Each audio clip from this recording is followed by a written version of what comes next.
Hello, my name is Sean Ryan, and this is the channel where we take seemingly random TV shows and movies and give them the critical and analytical attention that is almost certainly not warranted by their place in popular culture. You clicked on this thumbnail, you know what this video is about. Let's get straight to it. Howard the Duck. The other day, I told my friend that I was working on a YouTube video about Howard the Duck, and he said to me the single worst thing that you can say to somebody who's nearly done with his 20-minute long video about Howard the Duck. He looked at me and he said these words: "What's Howard the Duck?"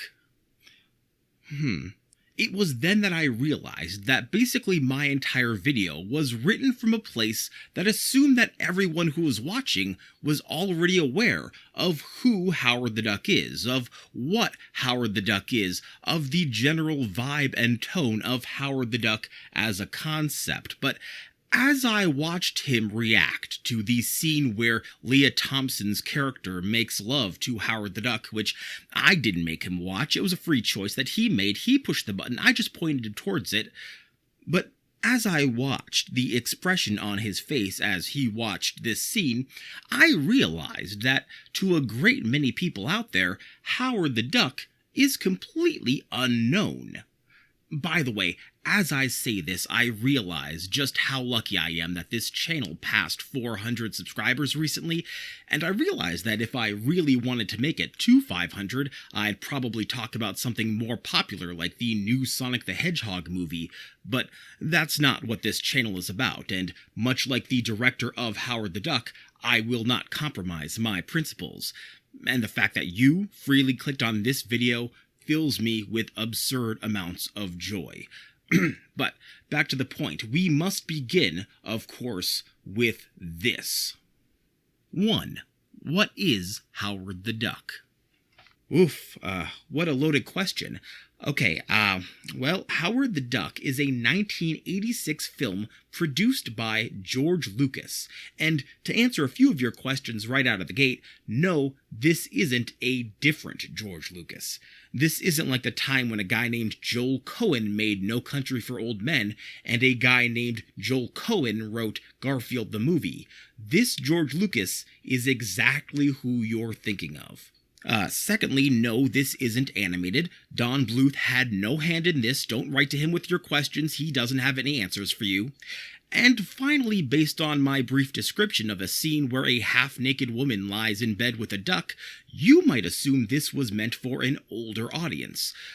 Nope. PG. Parental guidance. Suggested. Now, the PG-13 rating did absolutely exist at this point, but I guess nothing in this film raised an eyebrow at the good old MPAA. The plot of the film, such as it is, features Howard, an inhabitant of a parallel universe where ducks are the dominant species on Earth, being propelled into our dimension where he meets aspiring rock star Beverly. The two bond, attempt to get Howard home, fight off an intergalactic warlord, and eventually decide to enjoy life and to rock out as the credits roll. Mission accomplished. Now, in spite of how awesome all of that sounds to me, it may surprise you to learn that the critical consensus surrounding this thing was fairly poor. This movie was notoriously badly received when it came out. Nobody liked this thing. It was ridiculed, kicked around, and made fun of. For years, the words Howard the Duck were tinged with mockery. It was Lucas's folly. It was the movie that Hollywood wishes you would forget. The first time I heard of this movie was when noted internet curmudgeon the Nostalgia Critic lambasted it, and though he's frequently guilty of hyperbole in his videos, he kind of nailed the general public's understanding of this one. Apart from being silly, stupid, and surprisingly boring, this film is just plain mean-spirited. Everything is shot in the dark, someone's always trying to kill him or hurt him. It's just a thoroughly unpleasant movie. In fact, I had never seen the film in its entirety until a few days ago when I discovered it was free on the streaming service Peacock and thought it would be worth a laugh. Let's sit back and mock the bad movie, thought I. The only problem is that I really, really liked it. 2. A rousing defense of the undefensible. The first thing we need to establish is that Howard the Duck is doing something really cool. Now, I mentioned Sonic the Hedgehog earlier in this video, and I'd like for you to think about that film for a moment. In that 2020 critical and box office success, an anthropomorphic animal from space finds himself alone on Earth. He befriends a human who takes the animal home, although, whoops, a larger-than-life villain is trying to take over the world, and the animal has to stop him in an over-the-top special effects-laden climax. Rough strokes, Sonic the Hedgehog is Howard the Duck. The difference, as I see it, is that Howard the Duck presents us with a more mature hero. Our titular duck isn't a fresh-faced, optimistic kid who's eager to take on the world and fight the forces of evil. Oh no, Howard is a middle-aged, washed-up loser. He is a guy who went to medical school under pressure from his parents, dropped out after 3 years to pursue his dreams in the music industry, failed, and eventually gave in, tossed aside his aspirations in order to get a stable, soul-crushing job in an advertising firm. That's not a joke, it's all canon, it's in the film. Howard is a character who's given up on life, who's given up on himself, in true Campbellian fashion, refusing the call to adventure. Oh, a side note, the fact that this thing beat for beat follows the monomyth formula fascinates me to no end. But back to my point. Howard has depth as a character, and when we watch him land on Earth, we're not just watching a random anthropomorphic animal, we're watching Howard. His specificity makes him interesting, and it makes us like him. After Howard finds himself on Earth, he's assaulted over and over and over again. Comically so, because, this is a comedy. I actually find it quite funny that Howard the Duck is not met with wonder and awe by the citizens of Earth. He's met with completely unreasonable hostility and anger, which brings me to our human protagonist, Bev. Played by Leah Thompson, fresh off her career-defining role in the first Back to the Future movie, Bev is similar to Howard in so many ways. An aspiring musician, she's playing at this dive bar due to her band's scummy manager who is stealing their money and limiting their opportunities. And like Howard, she's also the subject of abuse. When Howard meets her, she's being verbally and physically assaulted by random men on the street, and only the appearance of Howard saves her from this assault. Both she and Howard have been treated poorly by the people of Earth. They've been kicked around, disregarded, devalued, and dismissed. Neither is being taken seriously by the world, and both are fighting to live their lives with just a scrap of dignity. And due to this, Bev is able to see beyond Howard's appearance, and the two forge a bond. Because, just like Bev finds a kindred spirit in Howard, Howard looks at Bev with empathy and respect. He sticks up for her against her dastardly manager and frees Bev from her predatory contract. But more than that, the two get one another. It's kind of hard to explain, especially since it mostly happens in the margins of scenes, but every time something outlandish or ridiculous happens, the two of them have this way of reacting in the same way, like they're completely on the same page, the exact same wavelength. They just get one another, and have a similarly cynical and sarcastic view of the world around them, a pair of goofballs making fun of the world that rejected them together. The two are constantly spouting one-liners that, while I don't think they're particularly funny on the surface, mark both individuals as people who use humor to process the world around them. The jokes they made aren't for us, they're for the characters themselves.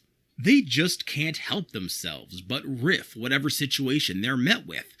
I never thought I'd say this when I decided to watch Howard the Duck, oh, what seems like so many years ago, but I really do buy the Howard-Bev relationship. Even their sex scene, which isn't really a sex scene, is a cute character bonding moment. Howard has just made a slightly crude remark hitting on Bev, and she challenges him on this. I have developed a greater appreciation for the female version of the human anatomy. Oh, Howard, you really are the worst. She knows he's full of crap, and she's gonna make him admit it. She basically says, "Okay, you want to have sex with me? Let's do it." Immediately, Howard becomes bashful and flustered, but she keeps poking fun at him, saying, No, you said you wanted to have sex with me, now we're gonna have sex right now, let me take off my bra." This intimate scene of friendship is interrupted by three outsiders who misinterpret it and decry what is happening as unnatural. And I tell you what, that just makes me want to root for these two crazy kids even more. Don't let the world get you down. They don't understand your connection. 3. I don't know exactly what you're defending at this point. Okay, I just want to point out that Sonic the Hedgehog 2 features an adult man adopting a hedgehog, a fox, and an echidna as his sons, two of whom are clearly adult men themselves. If you didn't write a very sternly worded letter to the fine folks at Paramount Pictures about that, I don't want to hear word one out of you about this. Their love is beautiful, and Leah Thompson sells it. We're gonna move on to the rest of the movie in a second, but their relationship is the backbone of this movie, and if you can get over James Marsden playing a game of catch with his boys, I'm gonna need you to get on board with this, because it's a movie, suspend your disbelief, and experience the love, you close-minded monster. 4. The rest of the movie, I guess. Even if everything I just said moved you to reconsider Howard the Duck, there is one major obstacle to enjoying this movie, and that is the film's final third.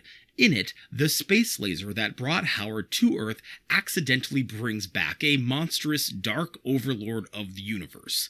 This is the section of the film that betrays Howard's origins as a Marvel comic. The plot is basic and arbitrary. I wasn't engaged by it. I didn't find the villain that villainous, and the whole thing lacked legitimacy as a story, which is exactly what Howard and Bev think. Neither of them is particularly interested in fighting off this global threat, and the fact that they're being forced to do it is kind of hilarious. It represents a cataclysmic breakdown of every system that Earth has in place to deal with threats that these guys are Earth's last hope. And Howard and Bev are well aware of that fact. They are going along with this third act begrudgingly. And you just point me to any other big-budget movie where the lead characters openly mock the core dramatic conceit that's underpinning all narrative tension in the film's climactic moments. Deadpool, maybe? The special effects in the climax are also spectacular. This is a mid-80s big-budget effects picture, and so you get stuff like the giant monster at the center of the film's climax being portrayed by a Phil Tippett go-motion miniature puppet. This is worth the price of admission alone, people. This thing should be in the pantheon of great American 1980s creature effects. I should be able to buy a premium quality NECA action figure of this thing, and yet here it is, resigned to obscurity. I'm not lying when I say that I found this more visually interesting than almost any other Marvel movie in quite some time. It's not high art or anything, but boy is it a whole lot of fun. And Howard's appearance rocking out at the end of the film isn't just an attempt at getting his kick-ass title tune to the top of the Billboard charts. It's a master of two worlds, embracing his dream and finally finding fulfillment in the most unlikely of places. Howard and Bev have found a home. They've found happiness. They've found one another. And now they're spreading the story of Howard to the larger, more cynical world in an attempt to combat the brutish, misanthropic, narrow-minded world. And yes, I'm talking about Siskel and Ebert. Howard the Duck came from outer space on a laser beam and landed in our society with a cigar in his mouth and a scowl on his face. And before long, the studio chiefs in Hollywood were scowling too because Howard laid a real big egg. 5. The meta element. Throughout this film, Howard is assaulted in ways that more or less resemble the way that this movie was treated upon its release. It was set up as a sort of punching bag, becoming one of Siskel and Ebert's worst films of the year, winning 4 Razzie Awards, and with audiences staying far, far away from it. Just like Dr. Waylon Jennings and Phil Blumbert, they thought that the love between Howard and Bev was gross and unnatural. Small-minded, the lot of you. Now, is Howard the Duck a perfect movie? Absolutely. At least insofar as I can't think of a single thing that I would change about it. Why is there an all-night diner that's both Western and sushi-themed? I don't know, but I wouldn't change it if I could. Why is Tim Robbins' character portrayed as a punchable and annoying dweeb? I don't know, but Bevan Howard's total disdain for him fills me with so much joy that I'm glad he's in the film. Why are a full 7 minutes of this movie set aboard a small glider? I can't justify it, but I also know that nobody in the past 36 years has had the balls to try it again, so thank God the fine folks who made this film did. I'll close with this. I don't know how many of you are going to go rush out and watch this movie, which, I'll remind you, is completely free on the streaming service Peacock. But at the very least, I'd like for you to consider how maybe sometimes the received wisdom is wrong, and maybe there is some value in those pieces of pop culture junk that get tossed to the side and spit on by history. Find those things, give them some love and care, and you might come out of it with a really good experience. It may not seem like it based on my choice of subject matter for this video, but I really would like for this channel to grow, and if you want to hear me talk about stuff like ALF, the Orville, Mystery Science Theater 3000, Star Trek, The Brady Bunch, and almost anything else under the sun, and do it with optimism, humor, and some offbeat critical analysis, I'd like for you to consider subscribing, because next week we're talking about the 1978 film Grease. You'll want to be there for that. Much time will be spent discussing the infamous flying car. I hope I'll see you next time. Until then, bye.